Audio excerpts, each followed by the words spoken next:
3 or more notes played simultaneously with a harmonic function is the definition of chords we are using today. Simple definition, but it's not the easiest thing to master, especially on the guitar. So today we're covering the types of chords played on guitar, but more importantly, how to efficiently go about learning them. I can promise that if you download the free accompanying PDF and follow along, you'll have multiple big realizations along the way. Since we have 3 in the definition, our first chords are going to be triads. A triad only has 3 notes, but we can repeat any of those notes when playing a chord shape. You'll see that in both open position chords and bar chords.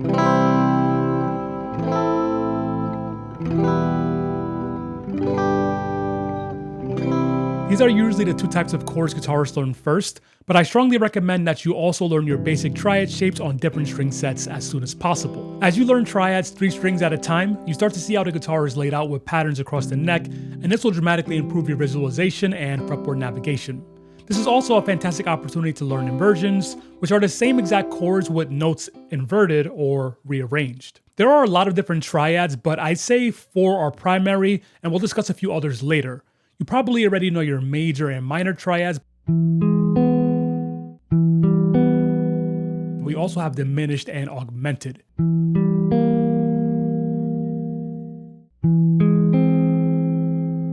Each of these chords can fit into one of 3 categories, and as you'll see throughout this video, these 3 categories are really going to be the only ones you need for the vast majority of your chord theory knowledge. And now we're on to 7th chords. Triads, tricycle, triangle, 3.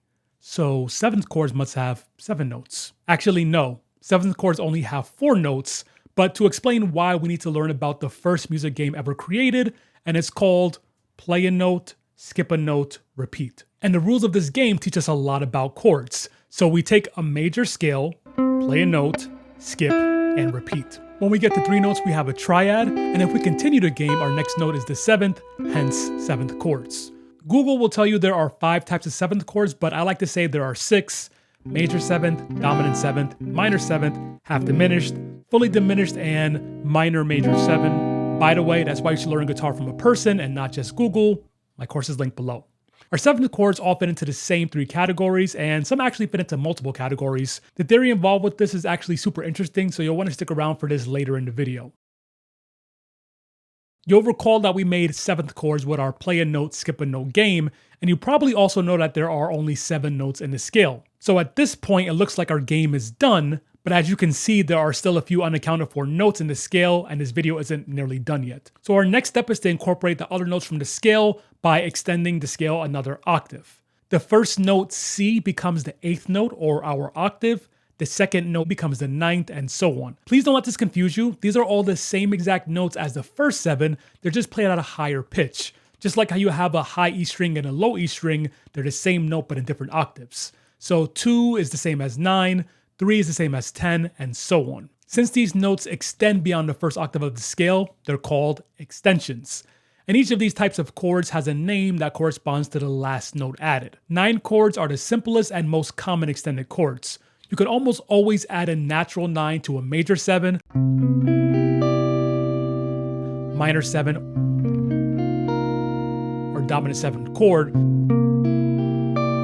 since their corresponding scale all have the natural 2nd or 9th degree.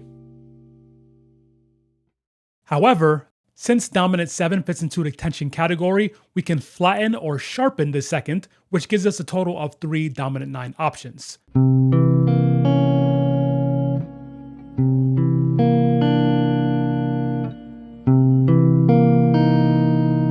The sharp 9 and the flat 9 intervals are outside of our Mixolydian scale, which is the scale we get our dominant 7th chord from. But adding notes from outside the scale is just another way to add more tension, and since we are in a tension category, it works beautifully. We don't have time to fully explore the concept of tension chords and extensions in this video, but I'll just quickly tell you that almost any group of notes outside of our key signature can work as tension chords. And if you ask a music theorist why certain notes work together to create tension chords, they'll certainly have fancy, complicated explanations, but we can really think of this all as just a tension and release kind of a thing. And here's proof.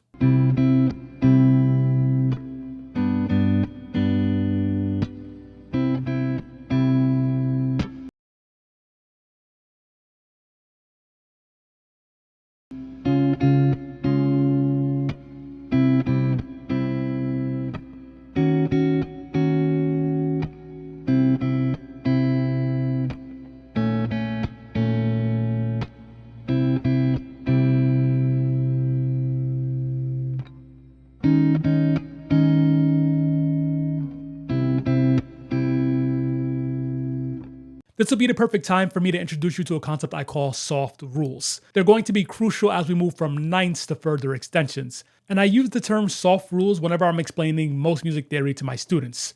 The name is exactly what it sounds like, and here's why I say it. I was lucky enough to study music theory in several institutions with many teachers from 2006 all the way until 2022 when I completed my PhD. I studied and did research on many different types of music, which included research on how competing music theories were codified across the world throughout history.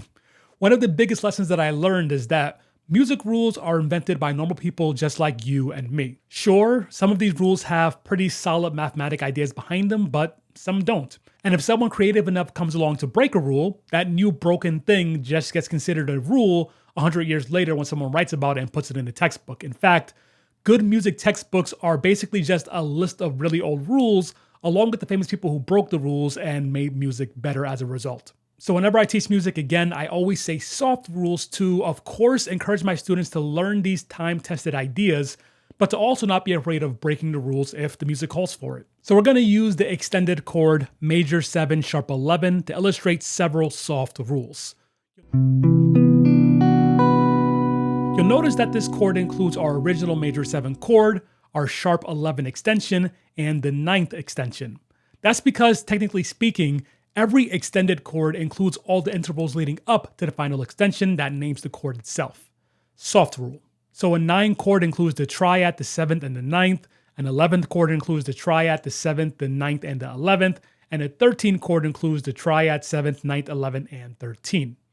However, in practice, we often drop notes along the way, such as the 5th, or sometimes even the 9th. After all, a 13 chord should technically speaking include 7 notes, which is literally impossible to play on a 6-string guitar.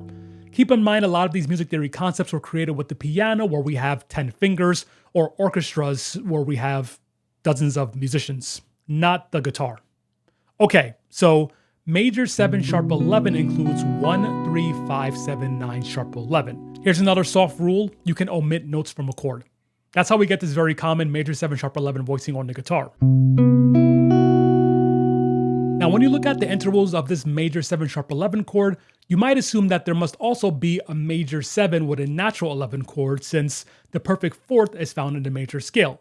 Well, you could play a major 7 with a perfect fourth, or an 11th, but this is pretty uncommon because playing a perfect fourth with a major third causes an often undesirable clash.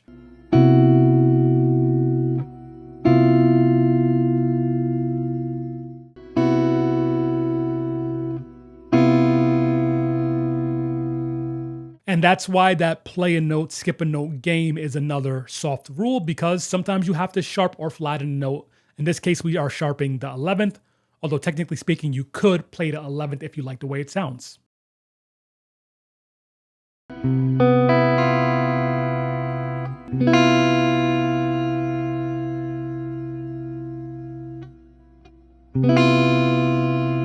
When you combine all of these soft rules, we get our major 7 sharp 11 chord, which is very common. Now, there are, of course, a ton of extended chords, and if we covered every soft rule, the video would never end. But if you want to continue down this path and have everything explained slowly with more detail, it's all included with my course link below. And that one-time purchase comes with every other lesson I ever made on a ton of different topics, and all of my future lessons, lifetime updates, and so on. Again, it's all linked below if you're interested. So that prior soft rule of play all notes leading up to the final extension can be limiting, since it forces us to play a bunch of notes we may not want to play. That's where add chords come in. Whenever you see add next to a chord, that simply means play that triad plus whatever note is indicated. For example, we have both major and minor add 9 chords, and they don't have the 7th. There's a bunch of these chords, and they sound really beautiful, especially on the guitar.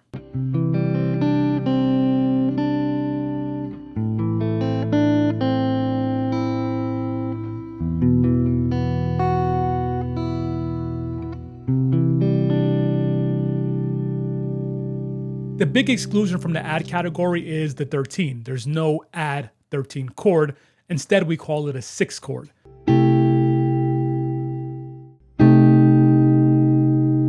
And if you're wondering why it's called a major 6 chord or a minor 6 chord instead of a major or minor add 13, we just need to think back to how we came up with our 13 chord to begin with. So we take a major scale, play a note, skip, and repeat. The rules of the game don't apply to the 6th, since the 6th note does not extend beyond our 7-note scale. And now we're at the point where we can look at 6th chords in depth versus 7th chords and extensions, and I can give you a taste of how learning all of these soft rules allows you to break basically any rule of music. Our example is this. Once you leave triads, major chords aren't really major and minor chords aren't really minor. And here's what I mean. When we look at a major 7 and compare it to a major 6, the major 6 is actually more stable and resolute. That's because the interval between the root and the 7th in a major 7th chord is pretty tense. Now, this is the desirable and beautiful tension, but it's tense nonetheless. You can hear it more in certain inversions, and it can even make it difficult to understand the chord quality itself at times.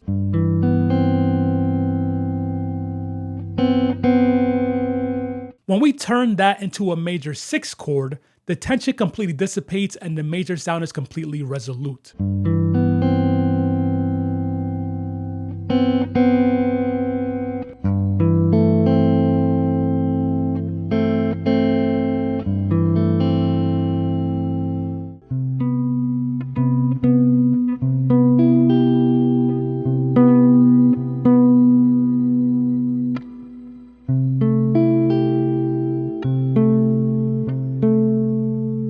So a soft rule could be major 6 has a purer major sound than major 7. However, even though major 6 chords are very pure, we can rearrange the notes to create a perfect minor 7 chord.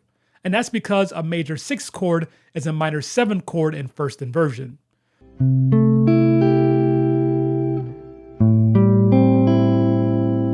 So now we see a major 6 is more stable than a major 7, but a major 6 is really a minor 7. Let's go even deeper by recalling 2 prior soft rules. You can almost always add a natural 9 to a major 7, minor 7, or dominant 7 chord. Here's another soft rule. You can omit notes from a chord. Okay, so if we apply both of those rules, we could take our minor 7 chord, which is also a major 6 chord, we can add the 9th and also omit the root note. That's all fair and it sounds great.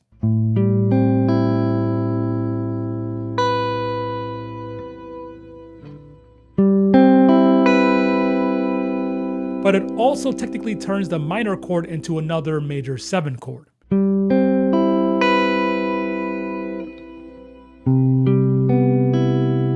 So now a minor 7 can be a minor 9, which can be a major 7 that's also a major 6 or a minor 7. Apart from triads, major isn't really major and minor isn't really minor. And our minor 6 chord is a really nice, dark, and stable option for a minor progression, but it's also a little bit weird. So a minor 6 chord has the same exact notes as a minor 7 flat 5 chord, which we already learned is a tension chord. So now even our categorization of these chords is getting completely blurred because a minor 6 is minor, but if we invert it, it's also a tension.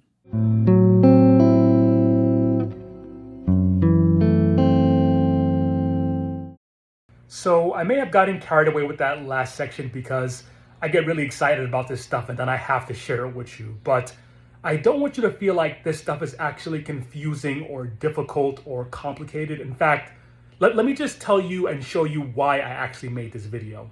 So when I first started playing guitar, after about a year, my dad found this book in a thrift shop and bought it for me. It's kind of cool that on the cover of the book is actually carving guitars. But anyway, when I first got this book, I was both excited and mortified because I saw 12,000 in the title. And I thought that to become good at guitar, I have to memorize every single one of these chords in this book. But again, once I started actually learning guitar and learning music theory, I realized, like I showed you in that last section, that a lot of these chords are actually the same thing. There certainly isn't 12,000 things we need to learn. So that last section was really made to show you that once you learn a few of these key things, everything starts to fit into place much easier and you have to learn a lot less. With all of that talk of 7th chords and 6th chords and extensions, it's easy to forget about the triad. In fact, a lot of guitarists feel like open chords and triads are kind of a beginner or transitionary chord on our way to the more important and complicated extended chords, but that couldn't be further from the truth. In my opinion, the simplicity and clarity of triads will forever make them the most important chords. So let's conclude by discussing a couple more triad tricks. You'll remember from our earlier discussion on major 7 sharp 11 chords that playing a perfect fourth with a major third causes an often undesirable clash. Sus4 chords give us the ability to use that tension for sound by immediately resolving it down to the major third. And then we have the sus2 chord, which is another version of that same idea, but now we're taking the natural 2 and resolving it upward to the third. And these sounds are extremely common in many genres of music, from church hymns to present-day pop.